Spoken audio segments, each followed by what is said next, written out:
In 1960, a young woman was running away from something that she shouldn't have done. Everything would have been fine if it hadn't been for her choice of accommodation.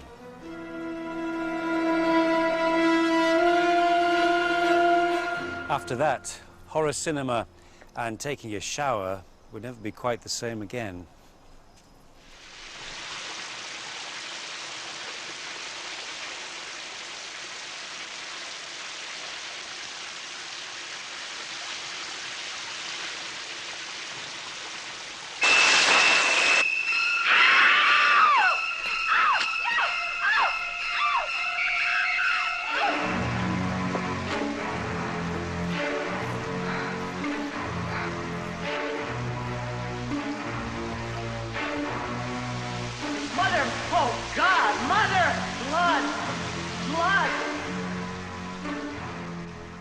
Psycho casts a long shadow over American horror cinema, and not just because of its shocking set pieces. Its commercial and critical success gave filmmakers permission to break the established rules of storytelling. You fancy killing off your lead halfway through the picture? By all means. Psycho promised to make the cinema a far more dangerous place, where anything could happen. Mrs. Bates.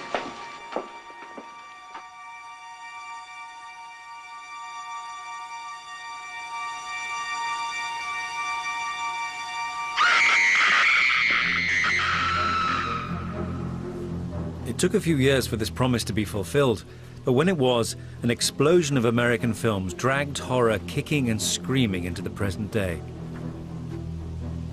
With their contemporary settings and uncompromising content, they remain controversial.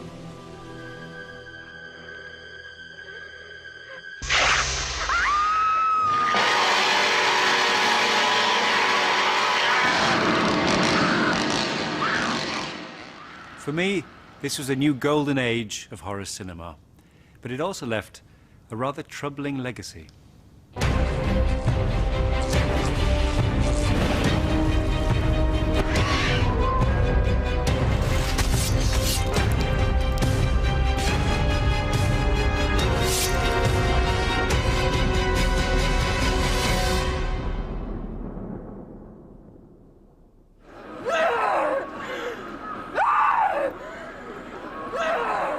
It's a May weekend in Los Angeles, and I'm learning the correct way to film someone stabbing you with a large twig. It's all down to getting the correct angle for the blood splatter. 60-degree boil wash while she's at it.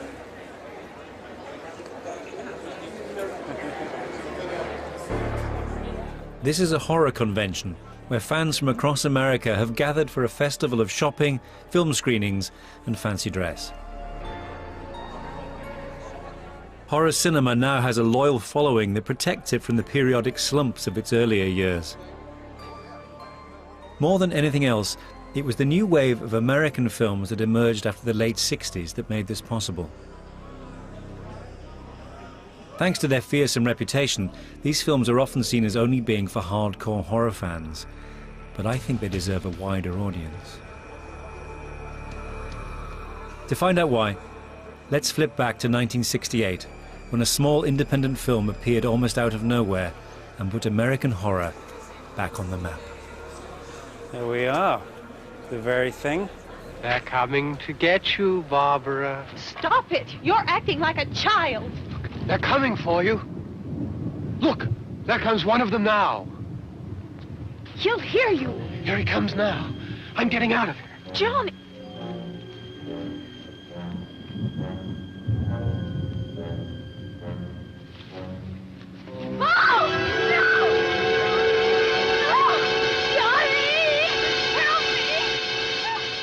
In Night of the Living Dead, director George A. Romero reinvented zombies as a non-supernatural, thoroughly modern menace.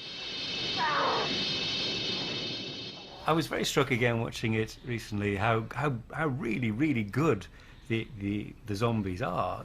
Everything which now people do as their standard zombie, it's absolutely there. What did you actually ask them to do to be the Living Dead? Right from the pop, I've said, just do your best dead.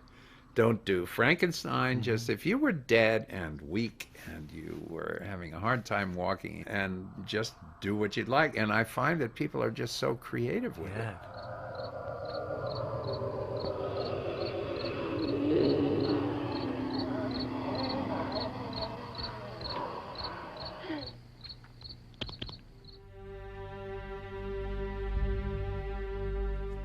Like Psycho, Night of the Living Dead was made cheaply and resourcefully, shot by Romero and a group of friends at weekends. But unlike Psycho, it was made independently of the big studios. Free from the constraints of Hollywood, Romero could test the limits of on-screen horror. We decided from the beginning that we were going to push the envelope a bit, that we weren't going to cut away. We were going to actually show some of this. We didn't know how much. We didn't know how much the actors would be willing to do. And there's a shot that I particularly remember where this zombie has a liver. The thing is obviously real, and it's squishy, and I mean, it gave me a bit of pause. And then we said, let's let it all hang out.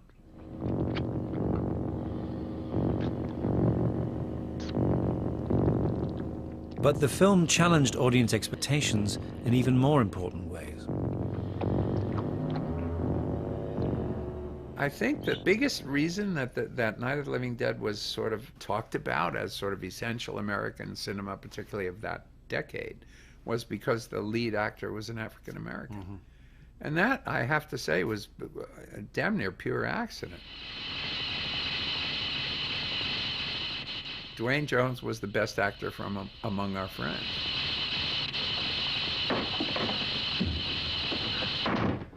When John Russo and I wrote the script, we were thinking of this guy as a white guy. It's all right. But when he became African American, the film became so much stronger. Yeah.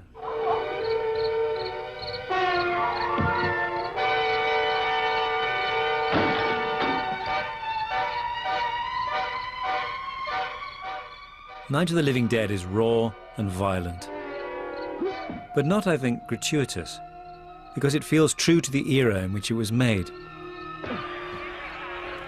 One of civil rights protests, political assassinations, and the Vietnam War. This is the horror film as social commentary, a metaphor for America turning against itself, enhanced by Romero's satirical but quite convincing fake newsreel footage. Okay. Chief, if I were surrounded by 6 or 8 of these things, would I stand a chance with them? Well, there's no problem. If you had a gun, shoot him in the head. That's a sure way to kill him. If you don't, get yourself a club or a torch. Beat them or burn them. They go up pretty easy. We knew that there was some anger in the film.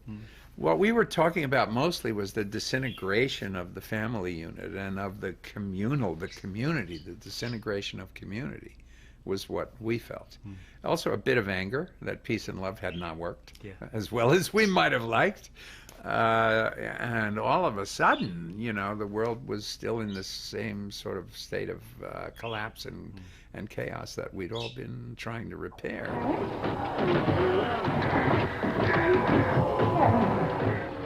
Romero's zombies owe nothing to the supernatural. It's suggested that this outbreak of the undead may be the result of radioactive contamination, and somehow this just adds to the film's unflinchingly bleak tone, in which even children turn against their parents.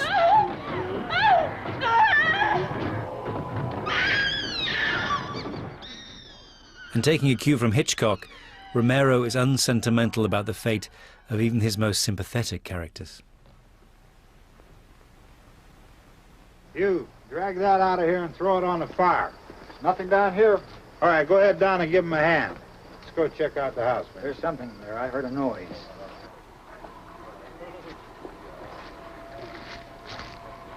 All right, Vince, hit him in the head, right between the eyes. We were able to actually completely finish the film, make an answer print, the first print of the film. And we were driving it to New York, one of my partners and I, and the first print of Night of the Living Dead is in the trunk of our car, and on the radio, along the drive, we heard that Martin Luther King had been assassinated. Good shot. The success of Night of the Living Dead changed the horror business model. It showed that low-budget independent films could turn a decent profit.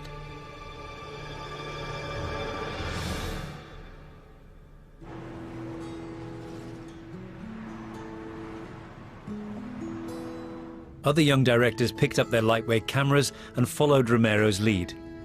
I've come to a Los Angeles suburb to meet the mild-mannered gentleman responsible for perhaps the most notorious of these films. He says it all goes back to stories from his childhood about the infamous real-life killer, Ed Gein. My Wisconsin relatives would tell me about this man, Ed Gein, that had been taken in custody, and that they found human skin lampshades and human skin furniture. And maybe there were body parts in the refrigerator. It seemed like, you know, the boogeyman. I mean, I had enough information to scare the hell out of me.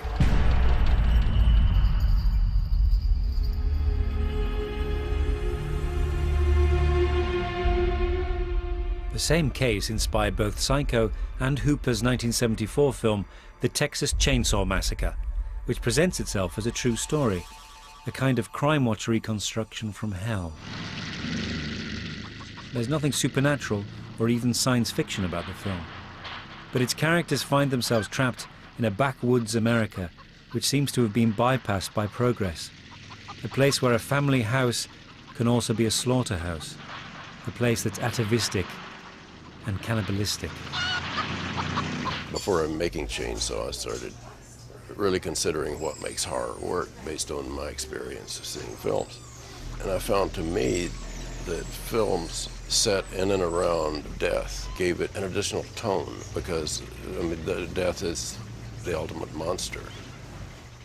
Also, I wanted to show that the process of death wasn't as simple as sticking someone with a knife and 2 frames later they expire. Hello?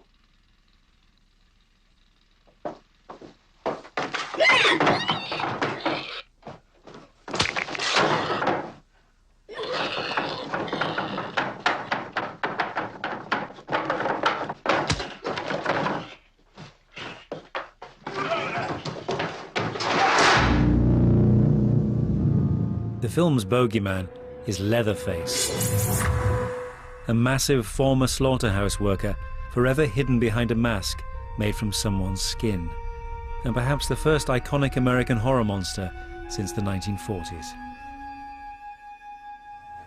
Leatherface himself, going back to the sort of classic monster tradition, is quite Karloff-like. From an initially terrifying sort of hulking brute, he has moments of pathos, absolute farce. It's all about a very bad day. I mean, it's a bad day for everyone. It's a terrible day for Leatherface. Leatherface, he keeps wondering, where the hell are all these kids coming from? To the point he goes, sits down by the window and looks out, and then he starts patting his face because he knows his ass is in such terrible trouble. This dark strain of humour came as something of a surprise when I eventually saw the film, having always been slightly scared off by the title. Surely one of the starkest and most perfect in cinema history. And I was also surprised by the lack of gore. This is a film where it's not what you see, but what you hear that's truly terrifying.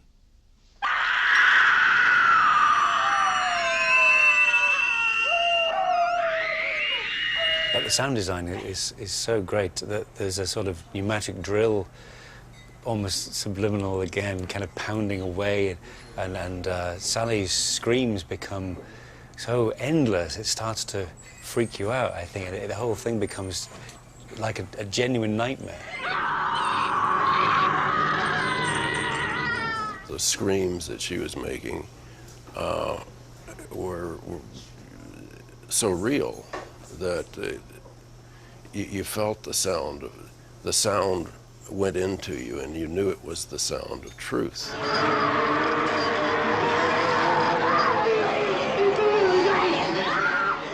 Had those been fake Hollywood screams, it would have meant nothing. I mean, it had to be someone that just knew she was going to be ripped apart. Rest assured, gentle viewer, you don't see anyone being ripped apart in the Texas Chainsaw Massacre. For all its reputation, this is a film about psychological rather than physical torture, although the actual filming seems to have involved a bit of both. The real sense of insanity came from it was 117 degrees in that house. The hot lights started cooking the props. The cast and crew would run to the window and heave, you know, because of this nauseous odor of dead things. Give me the hammer! That length of time under those conditions, everybody got a little crazy.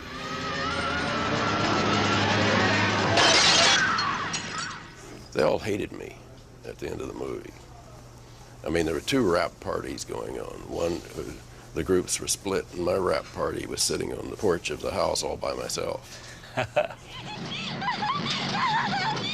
Low-budget independent films brought a new realism and immediacy to horror, taking their inspiration from television news and documentary, rather than the Gothic tradition.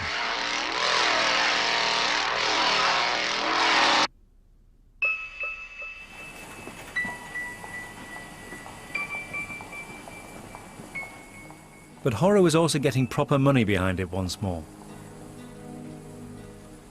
The big Hollywood studios had been rediscovering horror. Unlike the independents, they didn't want to let the supernatural go.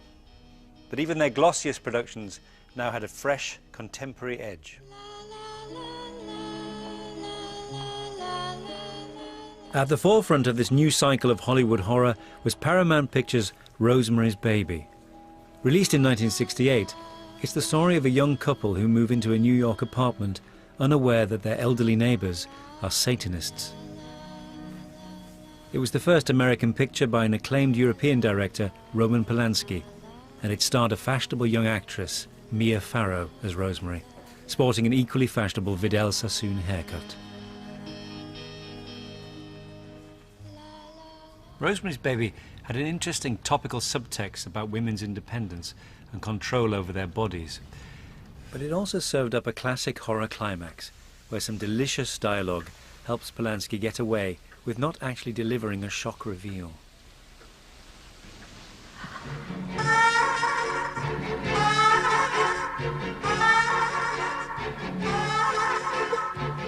What have you done to it? What have you done to its eyes? He has his father's eyes.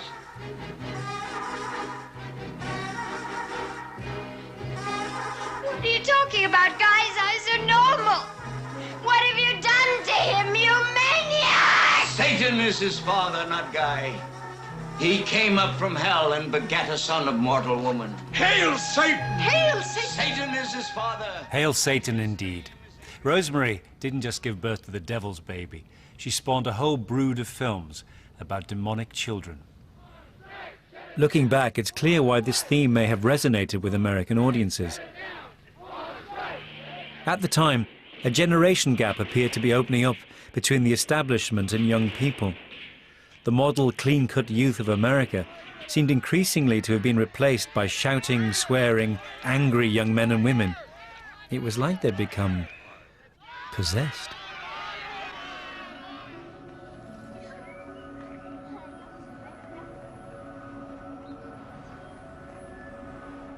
But who would have thought that one of the most disturbing screen monsters of all time would be played by a wholesome-looking 14-year-old called Linda Blair?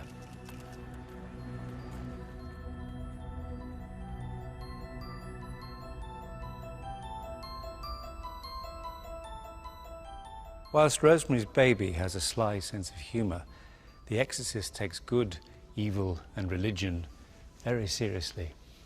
It depicts in graphic detail the transformation of a loving daughter into a hideous, demon-possessed creature. It's a tough film to watch at times, even for hardened horror fans. It's burning! It's burning! Do something, Doctor, please help her! In scenes like this one, director William Friedkin veers between an intensely physical evocation of a child's pain and suffering and bursts of unexpected, foul-mouthed violence. All right, let's see what Keep away! This hour's mine. The Exorcist was one of the most widely seen films of its time, and its projectile vomiting and rotating heads have become part of the lexicon of popular culture. But I think that lurking beneath the set pieces is an even richer and more disturbing film.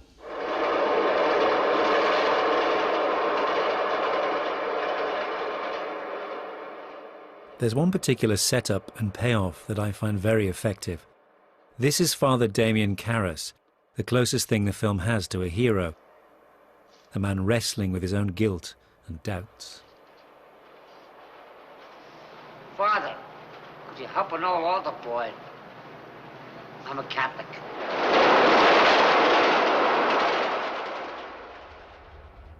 It's not until an hour of screen time later that Karras finally meets the possessed Reagan. Well, then, let's introduce ourselves. I'm Damien Karras. And I'm the devil. Now kindly undo these straps. If you're the devil, why not make the straps disappear? That's much too vulgar a display of power, Karras. Where's Reagan? In here with us. Show me Reagan and I'll loosen one of the straps. Can you help an old altar boy, Father? Can you help an old altar boy, Father? For me, that simple echoed line is the most disturbing moment in the film. Perhaps because it suggests an omnipresence of evil, that the devil is always watching us and taking notes. Helped by some enthusiastic endorsement from Catholics, after all, it's a film where priests save the day, The Exorcist proved even more successful than its makers had expected.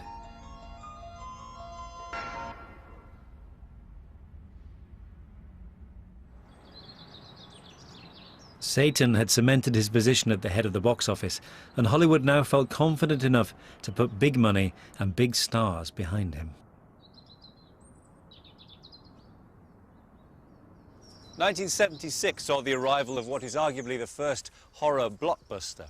Even though it was an American production with American stars, the film boasted a fine British supporting cast and a host of memorable British locations such as this, All Saints Church in Fulham, site of a memorable impaling. The film is, of course, the fantastic The Omen. When the Jews return to Zion and a comet rips the sky, and the Holy Roman Empire rises, then you and I must die. From the eternal sea he rises, creating armies on either shore, turning man against his brother, till man exists no more.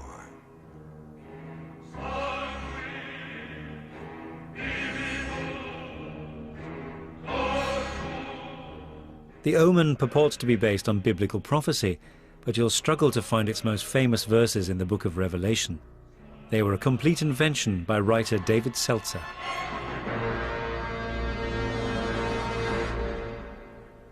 Digging into the book of Revelation, I just fell in love with the mythology and the characters and the plots and the preposterousness of the whole thing.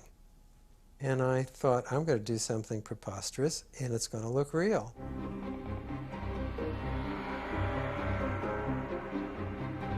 Seltzer uses the myth of the apocalypse to create a plot in which the American ambassador to London, played by Gregory Peck no less, adopts the Antichrist. Satan has determined to place his child in a position of political influence and power in the United States. He uses me, my wife Lee Remick, and me as vehicles, dupes, so to speak. And we don't know that it's the devil's child. Happy birthday, dear Carlos. Happy birthday. How do you feel when Gregory Peck came on board? Gregory Peck made the movie happen. Before Greg, I knew him. Before Gregory Peck, I don't want to be one of these Hollywood assholes. Before Gregory Peck came aboard, it was a whole different kind of movie. It was a B movie. The original cast was Charles Bronson in the Gregory Peck role, playing the ambassador to the court of St. James. I don't think so. Suddenly, Gregory Peck agreed to do it, was in love with it. The fact that he brought this straight face to it, this incredible dignity, is what made it work. Charles Bronson would have made it a joke. A supporting cast of respectable British actors, including David Warner, lent The Omen added gravitas. Do you think a key to the film's success is the fact that everyone plays it with a straight bat? Oh, absolutely. There was no tongue-in-cheek. There was no sending out. It was played absolutely for real. Peck, before one scene, just said, if we can convince them with this, we all deserve Oscars. And that's what he said.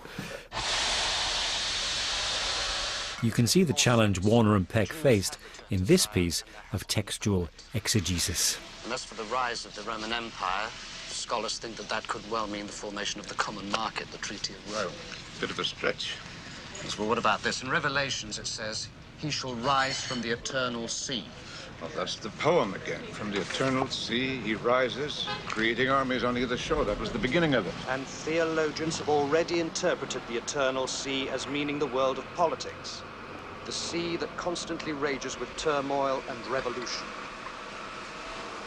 So the devil's child will rise from the world of politics.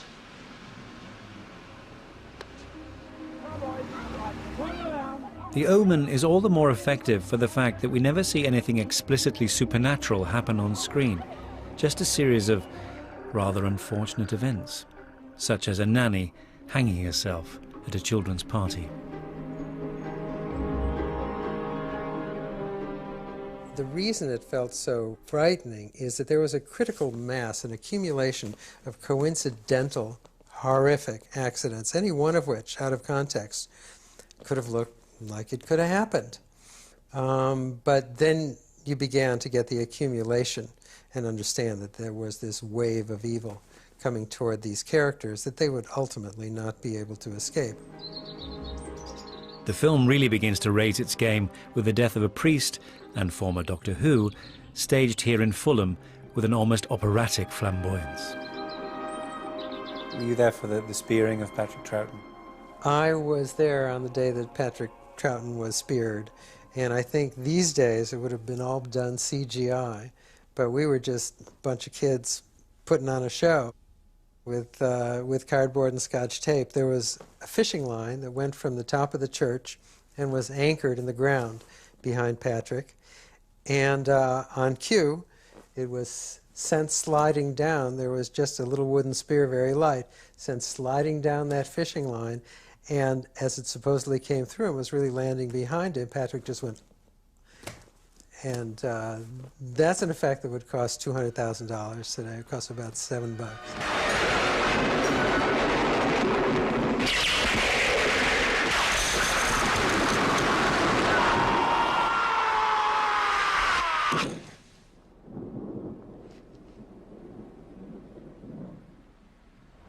Of course, it could be argued that next to The Exorcist and Rosemary's Baby, The Omen is rather unsophisticated fare, but it's really a different beast. It's a compact, highly efficient studio thrill ride that owes more to the set pieces of films like Jaws than it does to the slow-burning traditions of Val Lewton. But what the film does share with Lewton is panache and ingenuity, no more so than in one of the greatest on-screen deaths in horror cinema, staged by director Richard Donner with startling originality. The way I'd written it was that the David Warner character is bending down to pick up these daggers, and a construction crane carrying a huge piece of glass drops it. And Dick put it on a horizontal plane.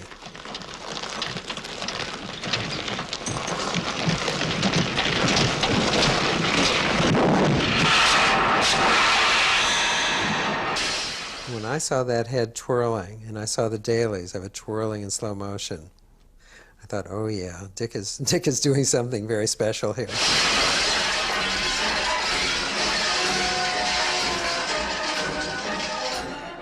Do you have any idea what happened to your severed head?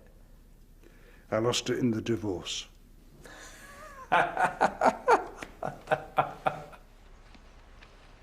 Unlike in The Exorcist, good does not triumph in The Omen. Excuse me, Mr. President. When you're ready to leave, your car is right over there. In a moment. Yes, sir.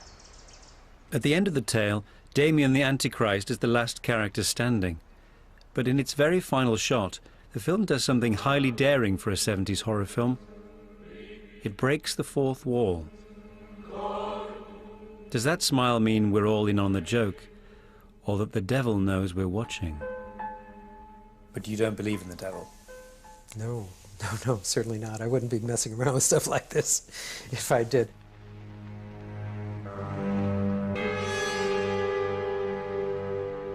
The figures spoke for themselves, and Hollywood now felt able to embrace horror to an extent unmatched since the 1930s.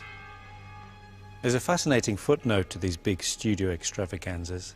Independent filmmakers hadn't entirely given up on the supernatural. One of my favourite horror pictures of the 70s is a little-known, low-budget effort from George Romero called Martin. It's a vampire film, but with an intriguingly modern twist. Martin is a vampire who looks like a teenage boy, or possibly just a teenage boy who thinks he's a vampire.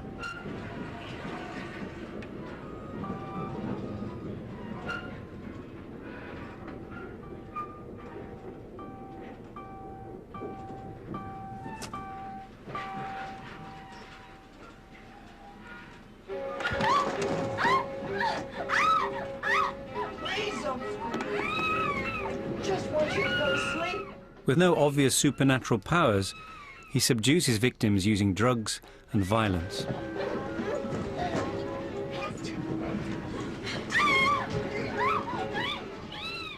I didn't want to do another strictly horror film, and so I initially said, well, let's do a spoof. Initially, that was my idea. Let's do a spoof. A vampire who is having problems living in the modern age. Somewhere along the way, an idea came to me that this could be quite tragic.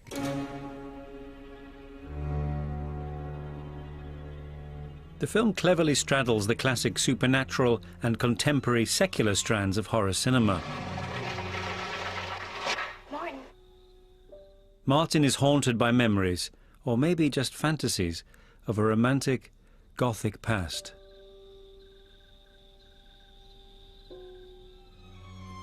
But in reality, he's a shy, deeply lonely figure who struggles to communicate with women.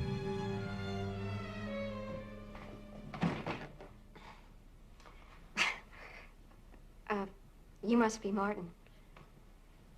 Is Tatakuta home yet?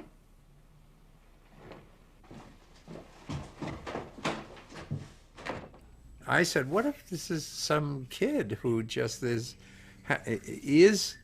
attracted to women, but doesn't know how to approach it? It's this mystery. How do I get there? I mean, he keeps saying, I'd love to do the sexy stuff. Sexy stuff when someone is awake. I mean, you know, but he feels he has to knock them out in order to do it. I was just trying all across the way to sort of warp it out. Romero confronts head-on what other filmmakers were only prepared to imply, that vampirism is little different from rape, no matter how much Martin tries to romanticize his actions.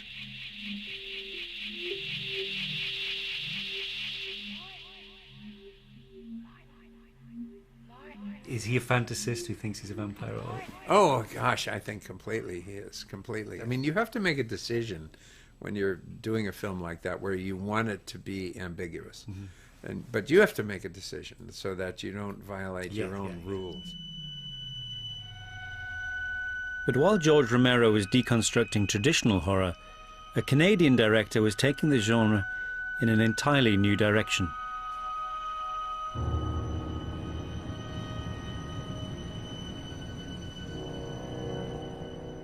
Even the mention of the name David Cronenberg is enough to strike terror into the hearts of lesser mortals. Where better to contemplate the work of David Cronenberg than here at the Canadian Academy for Erotic Inquiry, subject of one of his early short films. It's not real, of course, but Cronenberg's work is replete with fictitious clinics and institutes where outlandish research results in physical and often sexual transformations. Perhaps it's true to say that if there was a Canadian Academy for Erotic Inquiry, Cronenberg would definitely be in charge. But then he tells me that everything is erotic, that everything is sexual. You know what I mean? He tells me that even old flesh is erotic flesh. That disease is the love of two alien kinds of creatures for each other. That even dying is an act of eroticism. That talking is sexual. That breathing is sexual. That even to physically exist is sexual.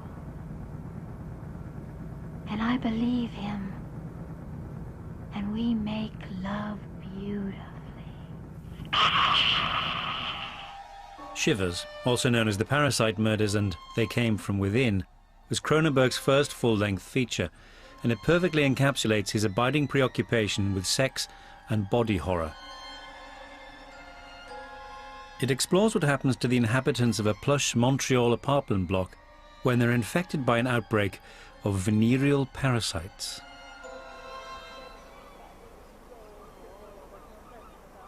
I take a walk nearly every day. Oh, this is the very best.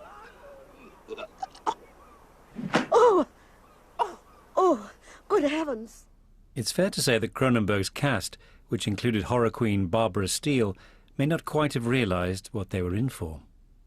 I don't think I read the script carefully enough. I just thought, oh, well, that'll be a nice little trip to Canada.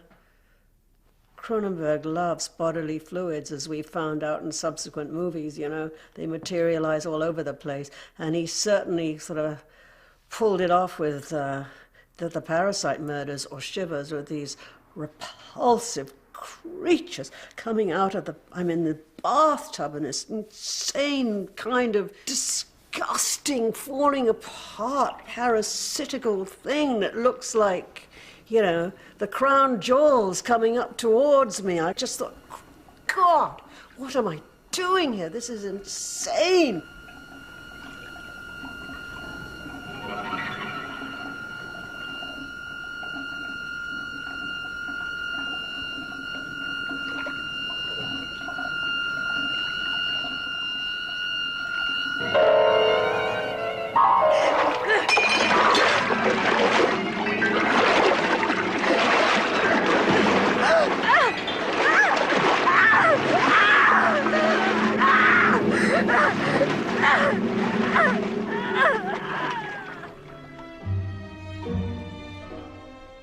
Watching Shivers is a strange experience, as if we're observing a live experiment at the Canadian Academy for Erotic Inquiry. Cronenberg makes no real effort to get us to sympathise with his characters, many of whom start off as a rather bland, repressed lot. The effect is to make us watch with fascination as much as fear, as the parasites spread by releasing everyone's sexual urges. Let's kiss, kiss, make up, kiss.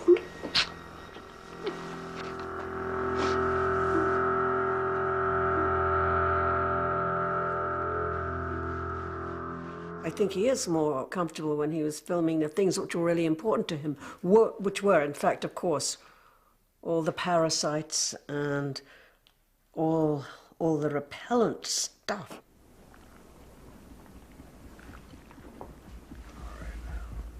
The relentless, squelchy detail of Shivers was pioneering in the mid-70s, easily written off as a gratuitous way of achieving shock through disgust.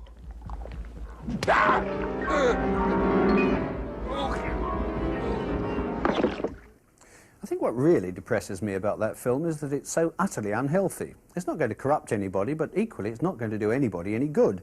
Its after effect is to leave you with a memory of obscene and ugly images, and who needs that? But Cronenberg's later films, such as Scanners and The Fly, showed that the effect of physical and psychological transformation is an abiding theme in his work.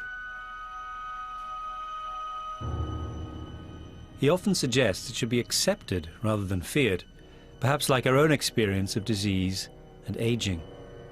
Of all the filmmakers to emerge during this era, Cronenberg has the most intellectual agenda.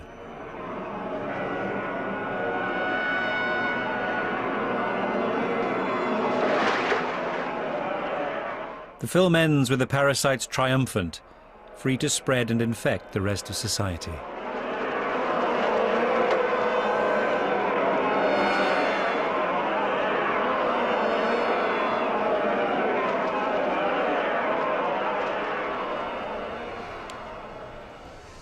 Shivers boasts the classic 70s downbeat ending. Or does it? What's particularly chilling is that Cronenberg is at best ambivalent towards the parasites. Perhaps his characters have been strangely liberated. Most horror movies have a pretty clear sense of defeat or victory. Few end on such a disturbingly ambiguous note.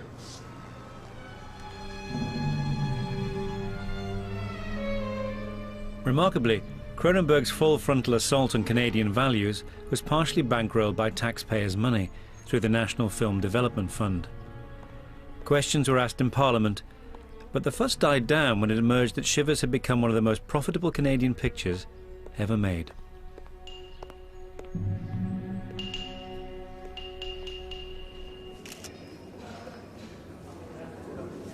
Back in Los Angeles, a long way from Cronenberg's wintry Montreal, a strange ritual is being enacted at the horror convention.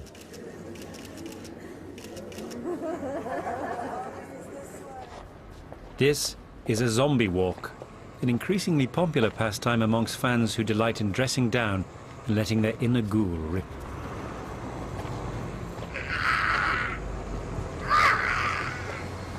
They're going too quickly. This is not 28 days later. He's doing it properly. It's hard to imagine Cronenbergian parasites or demonic children inspiring this kind of affection. But zombies have now become A-list monsters. And the turning point was in 1978, when George Romero made a second groundbreaking zombie picture, Dawn of the Dead, that taught us to love The Walking Dead. I was so cowed by the things that have been written about Night of the Living Dead that for years I resisted doing another one. I didn't want to do another one which was just zombies in a little farmhouse. I thought that I needed some sort of a really central theme at the heart of it. And then I socially knew the people who developed this big shopping center. It was the first indoor shopping mall anywhere near Pittsburgh. Now they're on every street corner.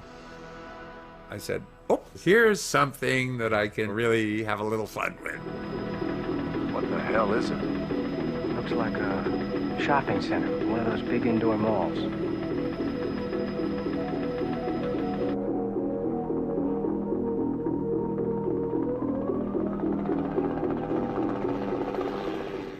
This was the first one of these. Kids, this was not the social hangout. This is not where all the teenagers went every night yet. Romero's heroes take refuge in the mall, surrounded by ravenous zombies. The film is almost prophetic as a satire on, quite literally, mindless consumerism. They're still here. They're after us. They know we're still in here. They're after the place. They don't know why, they just remember. Remember that they want to be in here. What the hell are they? They're us, that's all. There's no more room in hell. I suppose the zombies are the ultimate consumer. Do they... They go back to the mall because it's what they've always known. It's their sort of Valhalla. Seeing them walking the corridors, it actually occurred to me that this is us. This really is us.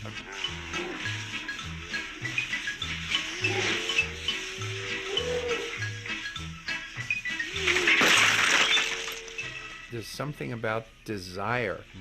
Zombies desire to be us. They desire to eat us. And we desire running shoes and stuff. You know, candles that smell nice.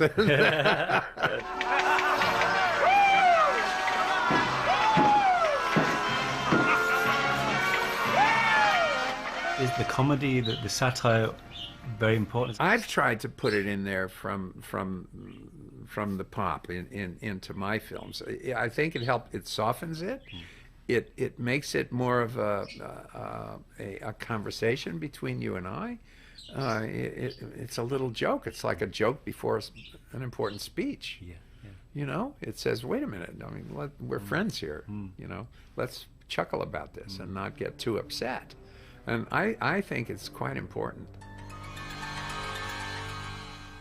Lest this is all sounding too respectable, it should be observed that Dawn of the Dead mixes its satire with an unprecedented dose of gore. It had one of the highest body counts of any film to date, although in fairness, most of the bodies were already dead.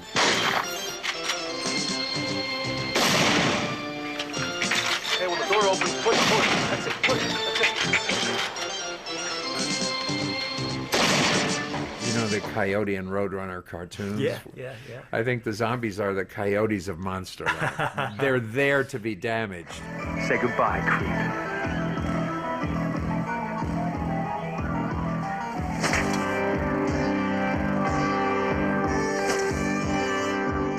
I don't know what forgives it, what makes it, they're just so sort of schlubby. There's a certain kind of an enjoyment that comes from seeing the coyote fall off the cliff. But take it from me, they're still best kept at a distance. Oh, it's you guys again. Not the suit, it's Armani.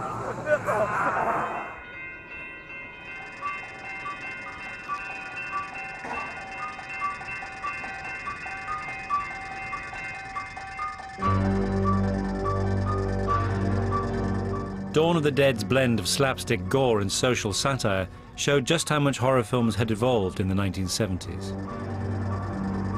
But the shadow of Norman Bates was about to fall across small-town America in a film which went right back to basics. It's so lame to scare us out of our wits.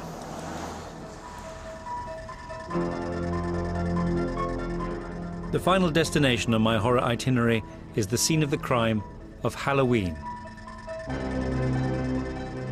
Made in 1978, it sees the murderous masked figure of Michael Myers stalk babysitters in the midwestern town of Haddonfield, Illinois. It's one of the most convincing locales ever featured in a horror movie, but most of it was filmed by director John Carpenter in the Californian suburbs of South Pasadena. John, what drew you to Pasadena for a location? Well, if we look around, it's the trees, it's the houses, it's the feeling of the streets, it's the way the lawns are kept up. It feels very middle America to me, in a kind of an idealized way. I mean, truly, there are not houses like this. It's just a beautiful area. There's something about my youth in Halloween nights or at night in the little town I grew up in Kentucky. There's the same kind of feel to it. Nobody was around. Nobody went out. The bleakness is the issue. I wanted the empty streets. I wanted it quiet, almost like a ghost town.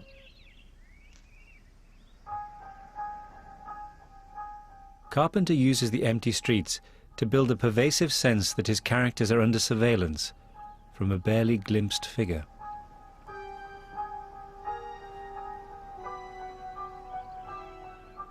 We just didn't have any money. So you had to rely on seeing him, not seeing him, all sorts of tricks.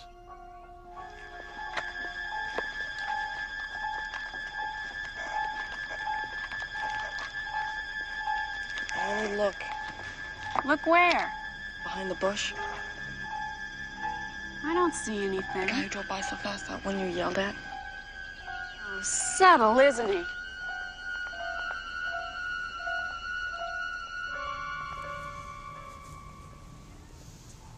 Halloween wasn't the first film to have a faceless killer terrorizing a bunch of teenagers, but its sheer visceral power and the skill of Carpenter's direction gave it an impact and a success beyond any of its predecessors. More than any other film, Halloween ushered in the age of the slasher movie. The scariest scene in Psycho is when Arbogast comes up the stairs.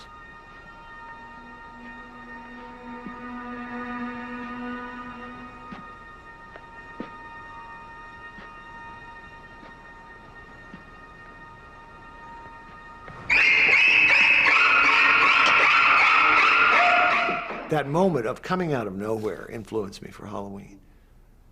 I thought, well, if you establish this guy, and you establish he can be anywhere, then the audience is going to start to believe he's anywhere, in any shadow.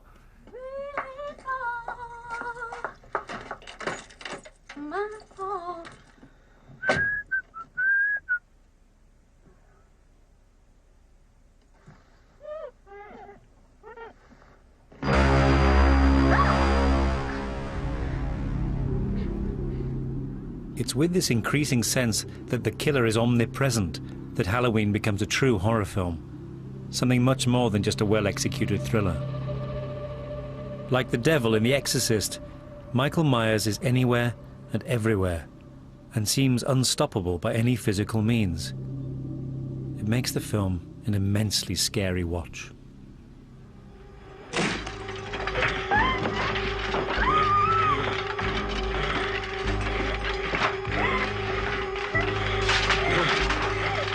I watched it with an audience, and I've never heard screaming like this.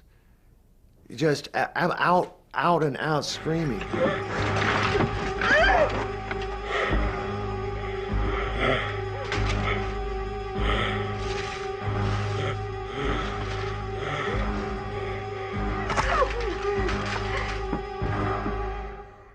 The scene after the closet scene, it's a Panavision shot, so she's in the foreground in the doorway, and we're focused on her, and in the background, his body's lying there, out of focus, and he sits up. The place goes nuts.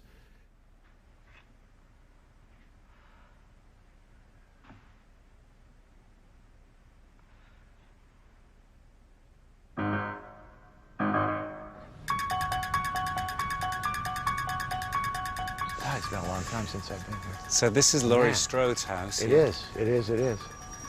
Wow. We have a little shrine set up here. Little shrine. On its perfectly timed release at Halloween in 1978, Carpenter's film became an enormous success. Apparently there are Halloween tours, stabathons around this neighborhood. How do you feel about that? I had no clue at the time that any of this would be taking place, because all I wanted to do, all we wanted to do was make a movie. We were young, the future was ahead of us, life was great, and all we cared about was getting a movie done. I had no idea this would happen. Halloween is the consummate slasher movie, but I'm not so enthusiastic about its legacy.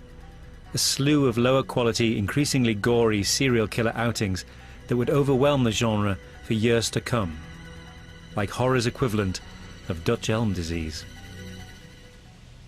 One of the reasons that Halloween ushered in so many horror films was that because it was cheap and it made a lot of money. So others said, oh great, what a great way to make some money. Just because I opened the door doesn't mean that every person that steps through is going to take the horror film to its next plateau. But I could have. You can blame me for anything you want to. I take full responsibility. But, I mean, you see the movie and you're like, all right, what did you think when you first saw it? Back at the Los Angeles Horror Convention, the zombies are having a lie-in, and I'm looking at a roll call of more than half a dozen actors who've played Michael Myers in what's become an unkillable Halloween franchise. Sometimes it doesn't feel like things have moved on much since 1978, which for me marks the end of the last sustained period of horror creativity. Today's directors often seem content just to follow, zombie-like, in the footsteps of Carpenter, Hooper and Romero.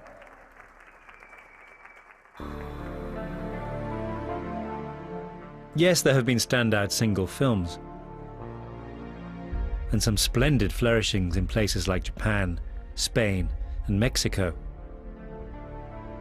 But in America and Britain, too much horror seems like more of the same fare, spiced up with pointless torture, and at the risk of sounding like an old curmudgeon, I have little appetite for it.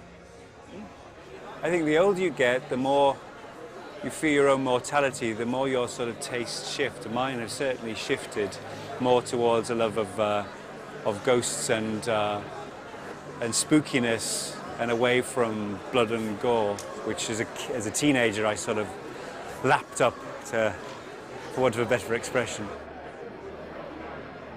I don't in any way impugn anyone's thrill and fun, but I'm very much with George Romero that without satire, without a context, it can be just exactly what it looks like, which is just people having their throats slit.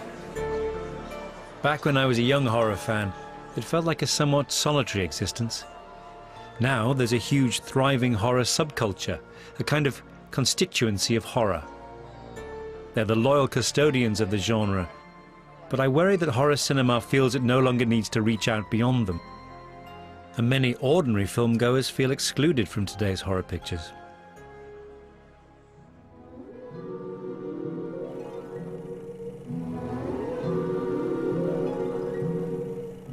Making this series has reminded me that great horror can be highly personal and speak to a wide audience.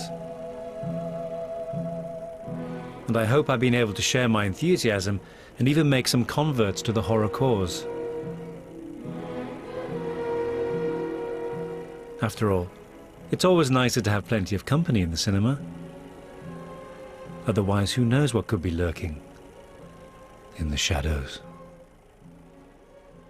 Can you help an old altar boy, Father?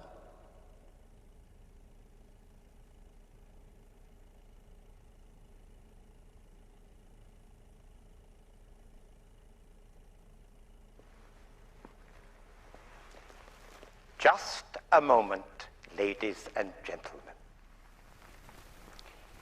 We hope that the memories of zombies, Leatherface, Michael Myers and company won't give you bad dreams. So a word of reassurance. When you switch off the television and the lights have been turned out, and you dread to look behind the curtains in case you see a face appear at the window, well, just pull yourself together and remember that after all, there are such things.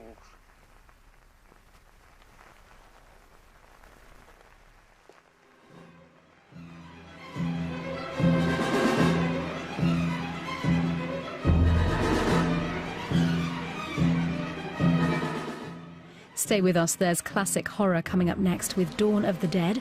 And then at 10 to 11 on Wednesday, don't miss the sci-fi horror film Scanners as we venture into the terrifying world of mind control.